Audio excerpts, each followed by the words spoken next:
Nababahala ang Commission on Audit sa kondisyon ng Bigte Lamesa Aqueduct na daluyan ng tubig mula sa Lamesa Watershed. Tinayuan na raw kasi ng iba't ibang estruktura ang ibabaw ng right-of-way nito na pwedeng makompromiso sa mga tubo at tunnel. Pero ayon sa MWSS, luma at hindi na raw ito masyado nagagamit. Balitang hatid ni Ian Cruz. 17 kilometro ang haba ng Bigte Lamesa Aqueduct na tumatahak mula Quezon City hanggang Angat, Bulacan. Ang aqueduct na ito ay malalaking tubo at tunnel sa ilalim ng lupa na daluyan ng tubig mula sa Lamesa Watershed. May right of way ang Bigte Lamesa Aqueduct. Ibig sabihin, bawal dapat magtayo ng anumang istruktura sa lupain sa ibabaw ng aqueduct nang walang pahintulot mula sa MWSS at sa mga concessionaire nito.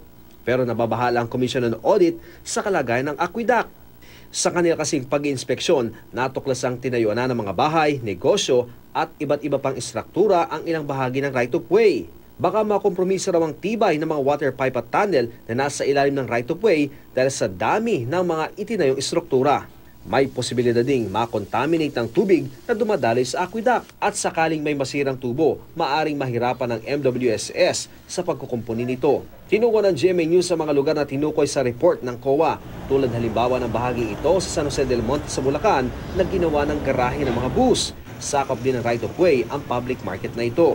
Ang bangketa at parking area ng resort na ito sa Amparo Subdivision sa Caloocan City, nasakop na rin ang lupa ng MWSS. Sa St. Joseph sa Tala, Caloocan, may espaltadong kalsada rin ang pasok sa loob ng right-of-way. May mga kulungan ng manok pa na nasa ibabaw.